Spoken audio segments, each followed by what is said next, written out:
vamos a iniciar el siguiente tema, que es sistema respiratorio. Bueno, entonces vamos a hablar lo que es la respiración. La respiración es un proceso involuntario y automático por el cual el aire ingresa al organismo a través de las fosas nasales. Es un aire rico en oxígeno y luego se expulsa el aire que contiene dióxido de carbono. Un ser vivo puede estar varias horas sin comer, tomar agua o dormir, pero no puede dejar de respirar por un tiempo mayor a 3 minutos sin sufrir serios daños, especialmente en el sistema nervioso central. Esto demuestra la importancia que tiene la respiración en la vida. Para llevar a cabo el proceso de respiración intervienen varios órganos interconectados entre sí. Juntos estos órganos toman el aire, es decir, el oxígeno en el aire del medio ambiente, se realiza el intercambio gaseoso en los pulmones y luego se expulsa nuevamente el aire, pero cargado con anhídrido carbónico. De eso se trata la respiración. La respiración es la entrada y salida de aire a los pulmones, se realiza por la diferencia de presiones entre el exterior y el interior del cuerpo. Los músculos que intervienen en este proceso son los intercostales internos y externos, los músculos abdominales, el diafragma, que es el principal músculo, y en caso de una respiración forzada, los músculos del cuello. La respiración consta de 3 fases: inspiración, intercambio de gases y expiración. La inspiración es la entrada de aire rico en oxígeno a través de las fosas nasales. Los músculos intercostales externos se contraen, las costillas se levantan, el diafragma desciende y se aplana, aumenta el volumen de la cavidad torácica, y cuando se necesita más aire y la respiración se torna forzada, intervienen también los músculos del cuello.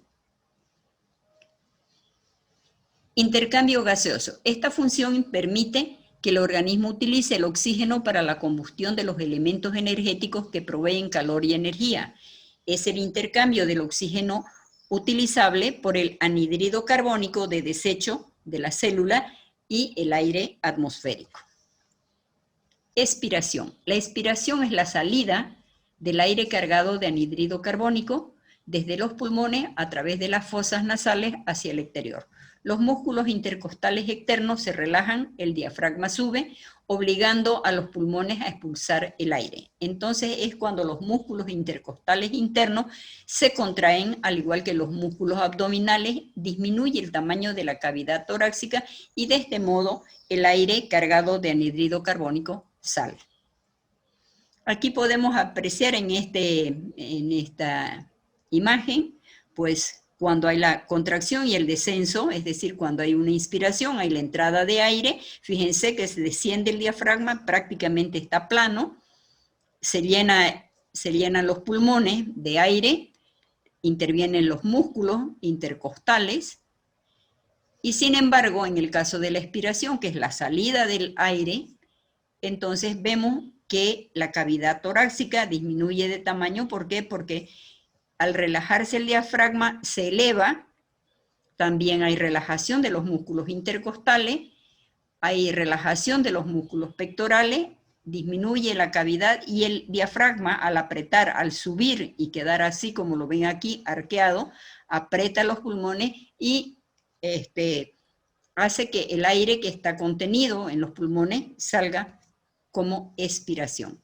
Aquí observamos, este es el diafragma, fíjense que acá está prácticamente plano, tenemos los pulmones, y si ustedes observan, los pulmones están bastante grandes, bastante voluminosos. En cambio, en la expiración, el diafragma pues se curva más, los pulmones están más pequeños, y entonces hay salida de anhídrido carbónico, es decir, el aire de la expiración.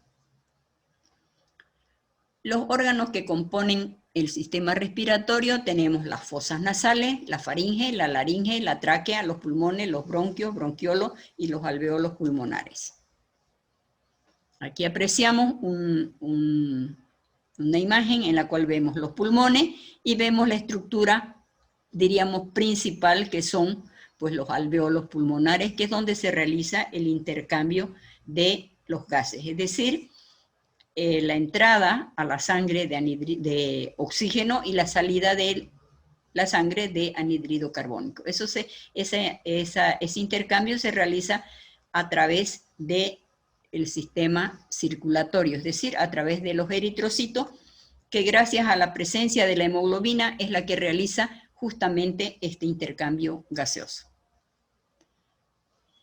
Aquí podemos apreciar, en el caso de un gato, están viendo ahí la llegada o la entrada de oxígeno a los eritrocitos y en cambio la salida del anhídrido carbónico de los eritrocitos para que pueda ser expirado.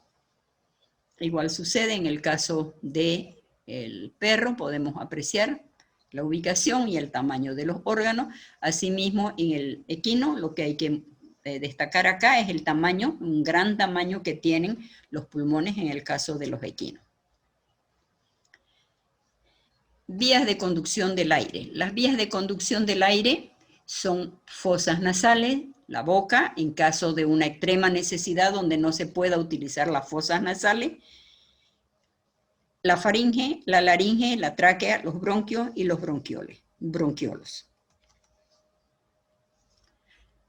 Las vías respiratorias en su superficie interna presentan células productoras de moco, es decir, de una mucosidad. Se trata de una sustancia muy viscosa en donde se adhieren las partículas extrañas que lleva el aire y también contiene sustancias antibacterianas y antivíricas. En las fosas nasales, la tráquea, los bronquios y los bronquiolos, se encuentran internamente células ciliadas que mueven esta mucosidad hacia la faringe, de donde por deglución pasa al esófago y entonces es deglutido y pasa al tracto digestivo, ¿no? Aquí podemos observar las fosas nasales, en algunos casos, como les decía, en caso necesario, la boca como vía de entrada del aire no es que forme parte del sistema respiratorio, sino que es una vía de entrada alterna del aire. La tráquea, los bronquiolos, que están dentro de los pulmones y los alveolos pulmonares. Igualmente tenemos en un gato las mismas estructuras que hemos mencionado antes, el caso en el equino.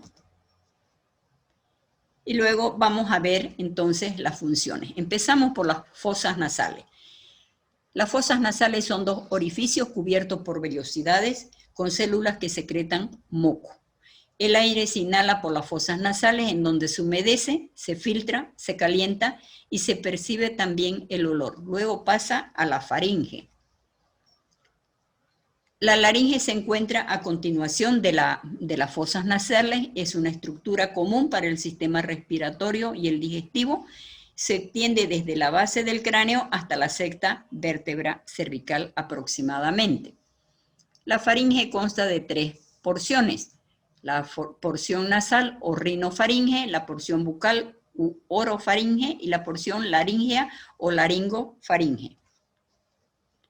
Aquí tenemos la faringe. La faringe, este es un dibujo de la faringe, es un órgano donde se produce la voz, contiene las cuerdas bucales y además la epiglotis. La epiglotis es esta estructura de acá, que es la que se mueve a una especie como de una puertita, diríamos así, es un órgano móvil, es un cartílago y tapa el tracto respiratorio cuando se deglute, ¿no?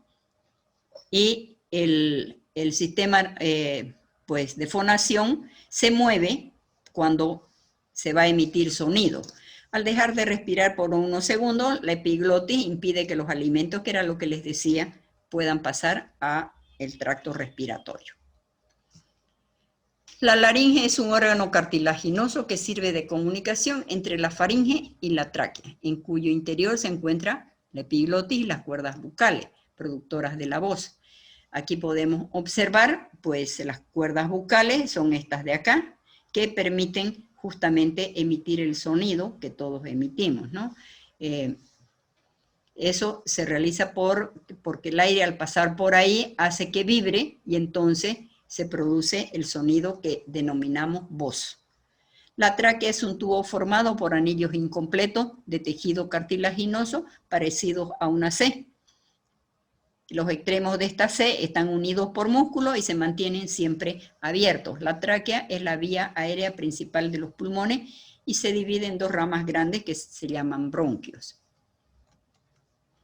Aquí observamos la tráquea y un anillo traqueal donde podemos ver lo que decíamos antes, un anillo que no es completo, sino que es hasta cierta parte, que es un cartílago, y luego en la parte, para unir estos dos extremos, hay una capa de músculo que permite que la tráquea, este anillo incompleto, esté cerrado completamente. El objetivo de que tenga esta forma o este músculo acá es para que la tráquea pueda plegarse un poco o aplastarse, como diríamos vulgarmente, cuando el individuo está deglutiendo ya sea alimento o agua. Pero especialmente alimento, especialmente sólido, ¿no? Bronquios y bronquiolos. Los bronquios y bronquiolos se encuentran dentro del tejido pulmonar. Los bronquios son dos tubos de mayor diámetro en que se divide la tráquea. Aquí podemos observar, tenemos la tráquea y los bronquios, que son estos tubos más grandes. Los bronquiolos pues son estos más pequeños y los bronquiolillos son estas como ramas más delgadas y terminan en alvéolos pulmonares, ¿no? Los bronquiolos son divisiones más pequeñas con diversas ramificaciones parecidas a las ramas de un árbol que terminan en unos sacos llamados alvéolos. Los pulmones se dividen en derecho e izquierdo. Son dos órganos de tejido esponjoso de un color rosado claro. Son encargados de realizar el intercambio gaseoso en los alvéolos pulmonares. Estos órganos están ubicados en el tórax, protegidos por una membrana serosa llamada pleura, que recubre ambos pulmones, el mediastino, el diafragma y la parte interna de la caja torácica. No nos olvidemos que la pleura es de dos tipos: la pleura parietal, que es la que recubre toda la cavidad torácica, y la pleura visceral, que es la que está recubriendo los pulmones. Entre la pleura parietal y la pleura visceral hay una pequeña cantidad de líquido que permite que el pulmón esté protegido, es decir, evita que se rocen no solamente los distintos lóbulos, sino también los pulmones contra la costilla o cualquier otro órgano, ¿no?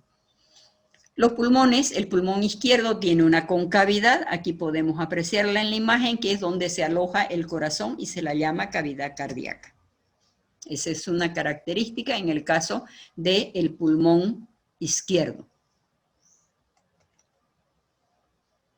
Aquí podemos observar el pulmón en el caso de un canino. Vemos que a diferencia del humano es un poco más angosto, diríamos así. Eso debido a la forma del tórax. Es decir, que el pulmón debe adaptarse también al tórax, ¿no? Esta es una imagen en la cual que está tomada por rayos X y podemos apreciar la presencia de los pulmones, que se ve así, en esa forma, en una radiografía, y podemos apreciar aquí esta masa blanca que es el corazón. Los pulmones, en el caso de un bovino, fíjense que aunque la función es la misma, tienen unas ligeras diferencias en cuanto a la anatomía. Luego tenemos los pulmones en un equino. Fíjense que los pulmones, si comparamos con este humano que está acá, los pulmones del equino son bastante grandes. Gracias por su atención.